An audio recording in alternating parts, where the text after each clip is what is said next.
En mayo de 1968, en la ciudad de Córdoba, representantes de los distintos gremios se reúnen en un plenario organizado por la Regional de la Confederación General del Trabajo. La reunión tiene como objetivo elegir nuevas autoridades, pero sobre todo, definir una posición con respecto a la división que sufre la CGT Nacional. En la historia del movimiento obrero de Córdoba, este es uno de los plenarios de mayor trascendencia.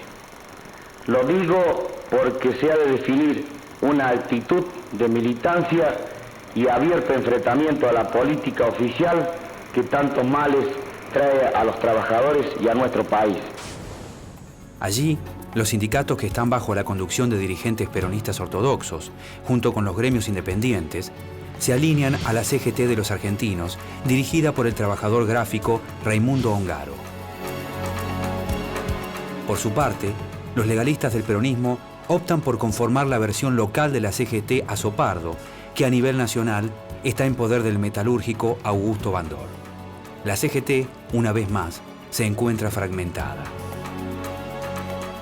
Más allá de esta división, los sectores peronistas e independientes del movimiento obrero cordobés se caracterizan por tener en sus sindicatos direcciones autónomas y, sobre todo, por criticar las negociaciones con el gobierno militar que mantienen muchas de las centrales nacionales. Pero la autonomía y la tendencia al diálogo de las corrientes gremiales cordobesas no se mantienen en el tiempo. En los primeros años de la década del 70, los sectores ortodoxos y legalistas del peronismo sindical entran en conflicto. A partir de entonces, fuertes enfrentamientos se suceden y sus diferentes posiciones se vuelven irreconciliables.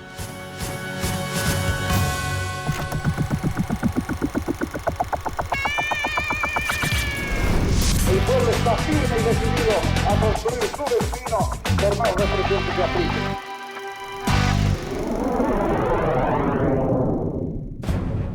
En septiembre de 1955, luego de ser derrocado por una dictadura militar, el presidente Juan Domingo Perón comienza un largo exilio que se extenderá por 17 años. El nuevo gobierno, que se autodenomina Revolución Libertadora, inicia una política restrictiva de los derechos civiles y políticos. Entre las medidas autoritarias, decreta la proscripción del Partido Peronista y prohíbe la actividad sindical al intervenir las centrales obreras de todo el país, que en su mayoría respondían al presidente destituido. Como reacción a las medidas represivas y a la embestida contra las organizaciones sindicales, grupos de militantes peronistas inician una etapa de resistencia y lucha. Muchos de sus integrantes pertenecen a la actividad gremial y desde allí ejercen una fuerte oposición a la política del gobierno militar.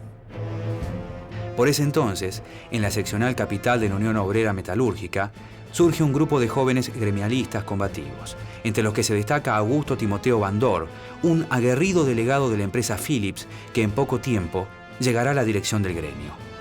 Bajo su liderazgo, estos nuevos militantes peronistas de la UOM pronto se convertirán en una pieza importante de la resistencia, no solo por sus actividades gremiales, sino también por sus tareas de sabotaje contra el régimen. En agosto de 1957, el gobierno autoriza la realización de un congreso normalizador de la CGT. Ante el inminente triunfo de la conducción peronista, el congreso es suspendido por las autoridades militares. Luego del fallido encuentro, los gremios peronistas conforman las 62 organizaciones y Bandor se convierte en el hombre fuerte detrás de esta agrupación. A pesar de la acción conjunta de los gremios peronistas, durante los 2 años siguientes, los planes de lucha implementados son duramente reprimidos y Bandor decide cambiar su estrategia. Abandona la confrontación y comienza a negociar con las autoridades militares y civiles de turno. Con este nuevo panorama, la dirigencia bandorista consolida su liderazgo en las estructuras sindicales a través de una metodología que busca arreglar los conflictos laborales desde una perspectiva corporativa y sin consultar a las bases obreras. Por su parte, los sectores más combativos del movimiento obrero se enfrentan a estas acciones sindicales que ellos califican de burócratas y participacionistas. Las prácticas de negociación propiciadas por Bandor se extienden en el tiempo y pasan a formar el eje político de muchas direcciones obreras nacionales de principios de los 70. Paralelamente, el movimiento sindical peronista toma distintas posiciones políticas y empiezan a emerger en su interior 2 líneas: los ortodoxos y los legalistas. Con el correr de los años, estos dos sectores protagonizarán en la provincia de Córdoba fuertes enfrentamientos con graves consecuencias para las instituciones democráticas. Los ortodoxos, que en Córdoba también se llaman los auténticos, comprenden la línea más tradicional del peronismo. Plantean una estructura interna vertical intransigente que responda de manera directa a las decisiones de Perón. Sus máximos representantes son Alejo Simó, de los metalúrgicos, Mauricio Labat, de los taxistas, Bernabé Bárcena, de los molineros, Juan Setembrino, de los telefónicos, y Rito Caro, de la construcción. Por otra parte, los legalistas, que se manifiestan leales al líder exiliado, critican la verticalidad de los ortodoxos y se inclinan al diálogo con otras corrientes sindicales. Sostienen que de este modo, la conducción del movimiento obrero logra una mayor representatividad. En esta línea se destacan el secretario general de la regional del ESMATA, Elpidio Torres, y el líder de la Unión Tranviarios Automotor, Atilio López.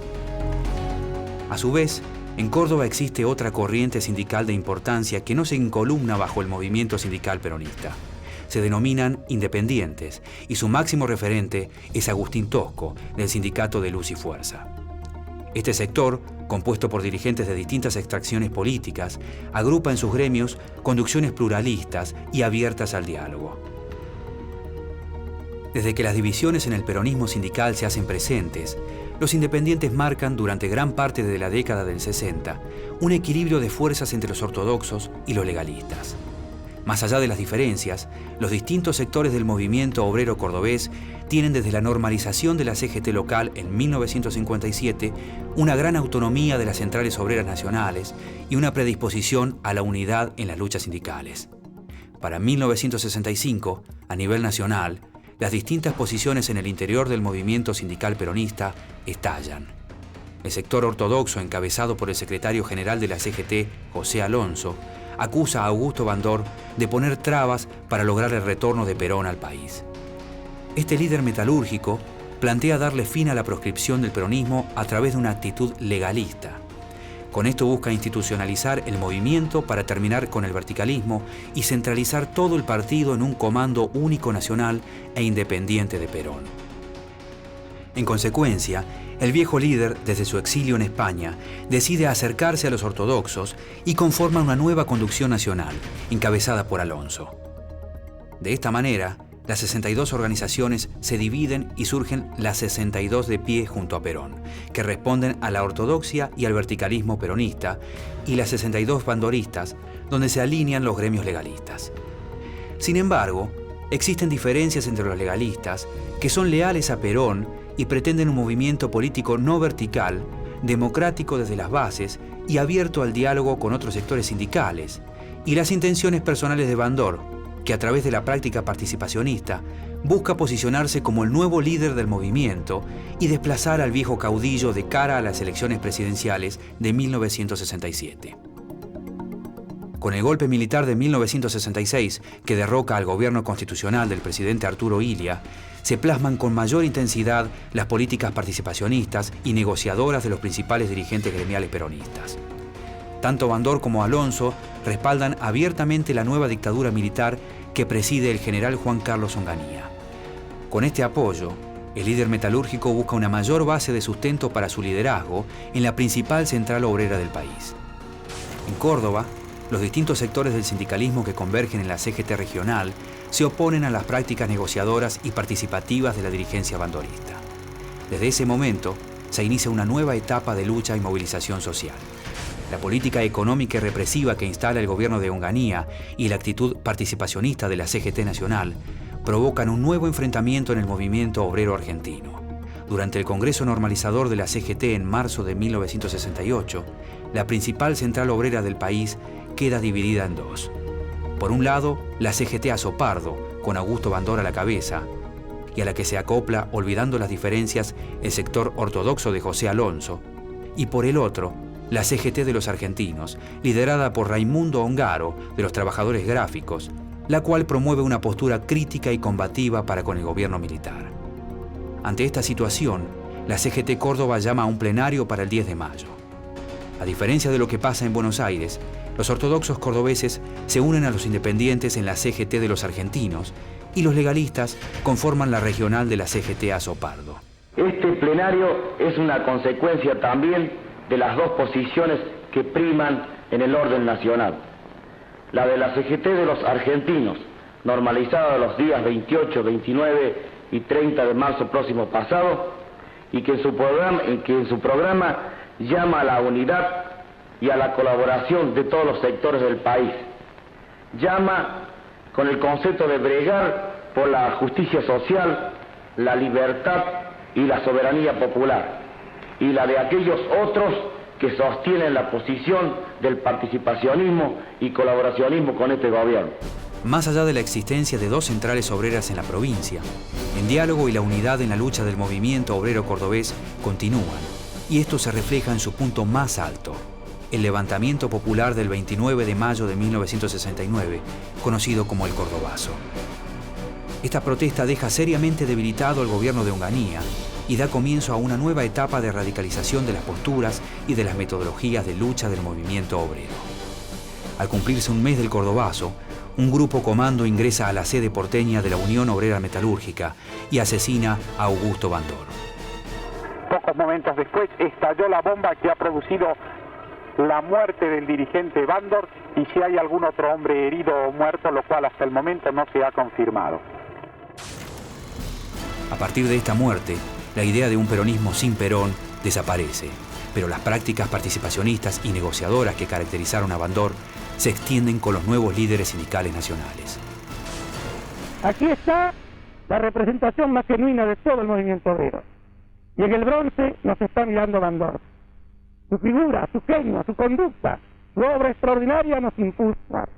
No habrá fuerza humana que nos obligue a cambiar nuestros ideales. Y en consecuencia, habremos de recoger el reto. Quien ofenda a Bandor, ofende al movimiento obrero. Quien ofende a la dignidad del movimiento obrero, ofende a la República.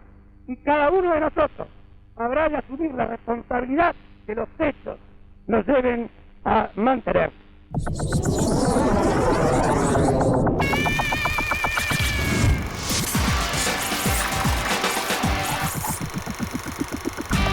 Desde España, Perón ordena reunificar las 62 organizaciones bajo una estructura interna verticalista. A su vez, los dirigentes participacionistas aliados de Bandor, representados por Jerónimo Iceta, de los municipales de Buenos Aires, y por Rogelio Coria, de la construcción, ven disminuir su liderazgo y optan por encolumnarse detrás de la ortodoxia sindical del partido. De esta manera, en 1970, es elegido para estar al frente de la CGT Nacional un hombre de extrema confianza de Perón, el dirigente metalúrgico José Rucci. Al mismo tiempo, la UOM Nacional queda al mando de otro influyente líder sindical, Lorenzo Miguel. Contrariamente a lo que sucede en Buenos Aires, en Córdoba las diferencias en el sindicalismo peronista se acentúan. Las posturas en contra del participacionismo de Bandor, que han mantenido a los ortodoxos cordobeses con un alto grado de autonomía y de diálogo con los otros sectores sindicales, comienzan a extinguirse. Después de otro levantamiento popular en la ciudad de Córdoba en marzo de 1971, conocido como el Viborazo, la CGT regional entra en un nuevo proceso de cambio. A mediados de abril, se lleva adelante un plenario para renovar el secretariado. Los legalistas y los independientes llegan a un acuerdo, al cual no adhieren los ortodoxos. En consecuencia, estos se retiran y la conducción de la Central Obrera queda conformada por los sectores más pluralistas y combativos del movimiento obrero cordobés. De esta manera, los ortodoxos cordobeses comienzan a acercarse a los máximos dirigentes del sindicalismo peronista nacional. Con Rucci y Lorenzo Miguel, los métodos del participacionismo y de la burocracia sindical propias del bandorismo continúan, pero esta vez al servicio del sector ortodoxo. Planean reunificar todas las centrales obreras bajo una sola conducción. Para ello, exigen que las delegaciones de todo el país estén a cargo de dirigencias peronistas promotoras del verticalismo partidario. Al respecto de la normalización de la CGT de Córdoba, evidentemente es un acto que orgánicamente y legalmente corresponde a la CGT Nacional decidirlo. Nosotros somos partidarios de una CGT única, no en la declamación, sino en la práctica de una central única en todo el territorio del país. Miguel, los gremios denominados combativos, ¿pasarían a integrar la 62? Mire, compañero, yo quiero comenzar diciendo que yo no considero que hay gremios combativos. Todos somos combativos cuando las necesidades así nos obligan. No diferencio entre esos gremios combativos ni veo que han hecho diferencias para que existan otros que no lo sean. Pero es evidente que hay algunos sectores que dicen ser gremios combativos, incluso la prensa los llama así por algunas actitudes. Es decir, ese grupo, que usted sabe perfectamente a cuál me refiero, ¿pasaría a integrar la 62? Bueno, acá 60 organizaciones somos todos, por eso es que le vuelvo a recalcar, yo no considero que hay gremios combativos, sino todos los gremios utilizamos métodos y medios para ser combativos o para sacar las necesidades que nuestros representados nos exigen. En enero de 1972, la crisis en la industria metalúrgica cordobesa provoca el cierre de la fábrica del Carlo y deja a la UOM en una posición de fragilidad.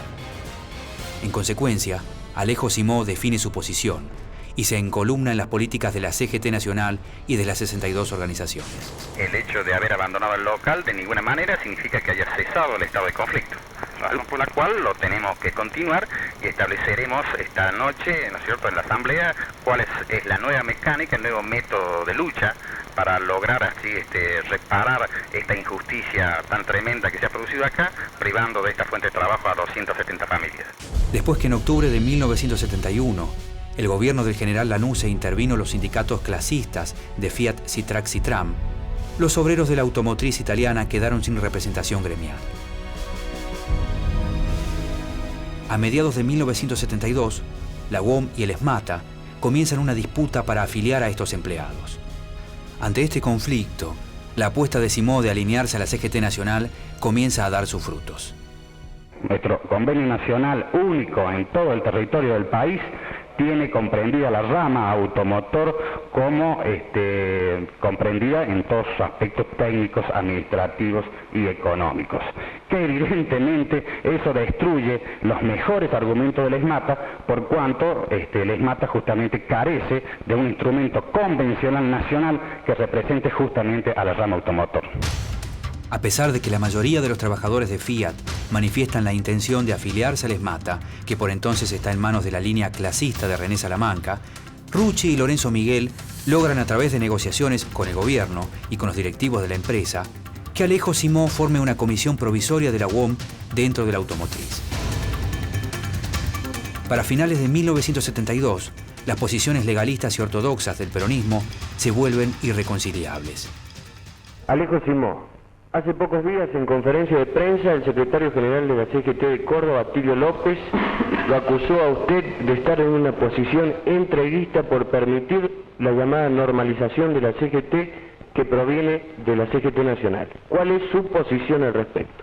Nuestra tranquilidad a través de nuestra experiencia y nuestra propia lucha por la clase trabajadora de Córdoba, de ninguna manera, nunca a ninguno de nosotros nos hizo acreedor de ese calificativo. Con el llamado a elecciones para marzo de 1973 por parte del gobierno militar, las facciones del sindicalismo peronista compiten por asegurarse una mayoría de candidatos en la boleta justicialista. En elecciones internas, el candidato a gobernador de la ortodoxia, Julio Antún, representante de la mesa redonda permanente peronista, pierde ante Obregón Cano, un dirigente cercano a los sectores de izquierda del partido. Los ortodoxos, a través de Rucci y Lorenzo Miguel, no se resignan y presionan para postular como compañero de fórmula de Obregón Cano a Alejo Simó. Pero finalmente, la alianza de los legalistas con la izquierda peronista, especialmente con los sectores juveniles del peronismo revolucionario, logra que el secretario general de la CGT regional, el legalista Atilio López, integre la fórmula del Frejuli. Esta candidatura representa una dura derrota para los dirigentes ortodoxos. El 11 de marzo de 1973 se desarrollan en todo el país las elecciones generales. Es elegida por amplia mayoría la fórmula presidencial del justicialismo compuesta por Cámpora y Solano Lima. Mientras tanto, en Córdoba, Obregón Cano y Atilio López acceden a la gobernación de la provincia. Después de 18 años de proscripción, el peronismo vuelve al poder y con este se hace realidad el retorno definitivo de su líder. Pero al mismo tiempo, el enfrentamiento entre los sectores de la izquierda y la derecha del movimiento peronista se intensifica y crece en violencia. Ante esta situación, Cámpora se ve obligado a renunciar. Esto deja el camino libre para que la ortodoxia sindical pase a la ofensiva. En consecuencia, Rucci se propone recuperar el control del sindicalismo cordobés. En el mes de julio, anuncia la revocación de los consejos directivos de todas las regionales y la realización de nuevas elecciones.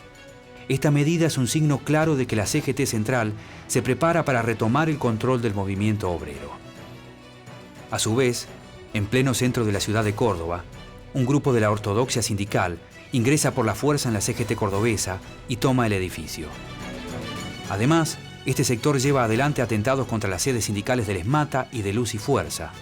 No obstante, horas después, la policía desaloja a los usurpadores de la Central Obrera. Para ese entonces, el gobierno de Obregón Cano y Atilio López se encuentra en dificultades y los rumores de una posible intervención federal crecen. Pero el presidente provisional de la Nación, Raúl Lastiri, junto con Rucci, se comprometen ante Obregón Cano y Atilio López a no intervenir la provincia ni la CGT regional. A cambio, López debe reunificar las 62 organizaciones cordobesas y asegurar la participación de los ortodoxos. Finalmente, el 27 de julio, en la sede de la UOM de la localidad serrana de Valle Hermoso, las 62 organizaciones cordobesas se reunifican y los ortodoxos se encaminan para tomar la conducción de la CGT local. Señalar que las 20 verdades del peronismo constituyen la norma a la que se ajustará su accionar presente y futuro de las 62 organizaciones de Córdoba. Es imperiosa la necesidad de contar con la unidad total y monolítica del movimiento nacional justicialista en todas las ramas que lo componen. ¡Anda parando en el país! ¡No hay lugar para los sátrapas y los cipayos! ¡Se es argentino, se es peronista o se es traidor a la verdad! El 23 de septiembre de 1973, Juan Domingo Perón asume por tercera vez la presidencia del país. 2 días después, Rucci es asesinado en la puerta de su casa por un comando armado. Esta muerte golpea duramente a Perón y se convierte en la excusa precisa para iniciar una campaña de persecución contra el sindicalismo combativo cordobés. Perón pretende un movimiento obrero unificado y centralizado. Para ello reforma la ley de asociaciones profesionales, con la que regula las organizaciones obreras y la actuación sindical. Para el presidente y los ortodoxos, la CGT cordobesa pluralista y combativa representa todo un problema. El objetivo es que la regional esté conducida por peronistas. Pero los legalistas insisten en que los dirigentes deben surgir democráticamente del plenario de gremios y acatar lo que las bases expresen a través de cada sindicato. A finales de 1973, las diferencias vuelven a dividir las 62 organizaciones cordobesas. Al mismo tiempo, grupos parapoliciales de la derecha peronista comienzan a desplegar una campaña de terror. Atentados a sedes gremiales y a dirigentes combativos se suceden a diario.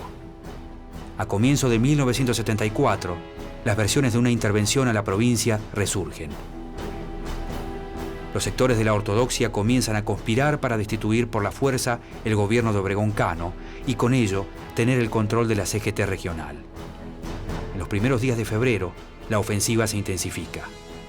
El día 9, las 62 organizaciones locales exigen públicamente que el Consejo Directivo de la CGT esté integrado solo por peronistas y para eso convocan un congreso normalizador para fin de mes.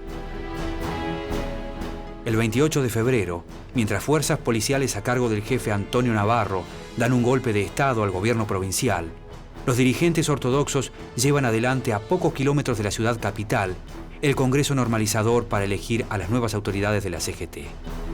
Con la ausencia de representantes de las otras corrientes sindicales, perseguidos por las fuerzas de seguridad que han copado la ciudad, la CGT Córdoba queda en manos de la política ortodoxa y vertical del peronismo. Con el navarrazo, las intenciones del gobierno nacional de intervenir la provincia de Córdoba se hacen realidad, y con esto, la avanzada de los ortodoxos sobre los legalistas en la Central Obrera Regional se cumple. Córdoba terminó hace poco tiempo con un proceso que finaliza con la intervención en la provincia. A ello se refirió, entre otras cosas, el teniente general Perón en presencia de representantes obreros de las 62 organizaciones y de la CGT cordobesa. me parece que eso es la palabra del presidente para todos ustedes. Bueno, la palabra de nuestro líder, como siempre, para nosotros es una clase magistral, la asimilamos en toda plenitud y nos da la fuerza suficiente para seguir esta lucha que tenemos entablada para poder, de una buena vez por todas, llegar a la organización nacional, que es el anhelo del general Perón y es el anhelo de todo el pueblo argentino. Cuando eso se dé, indudablemente se da la felicidad a todo el pueblo y a eso nosotros vamos a poner todo nuestro esfuerzo para que eso a breve plazo se vea cumplido. A partir de ese momento, los dirigentes combativos de las distintas corrientes gremiales de Córdoba son perseguidos y algunos de ellos asesinados. Con posiciones intransigentes y ortodoxas, contrapuestas al pluralismo y a las actitudes combativas de sus sectores legalistas, y acompañadas por acciones participacionistas y burócratas de muchos de sus dirigentes, el movimiento sindical peronista conforma, desde el exilio de su líder en 1955 hasta su vuelta al poder en 1973, un complejo proceso de alianzas, rupturas y violencia.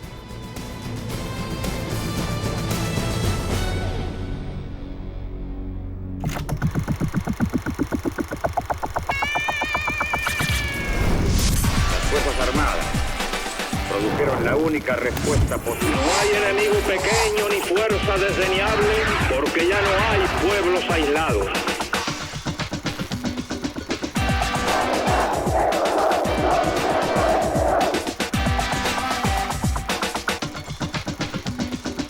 Hemos llegado a la Revolución Argentina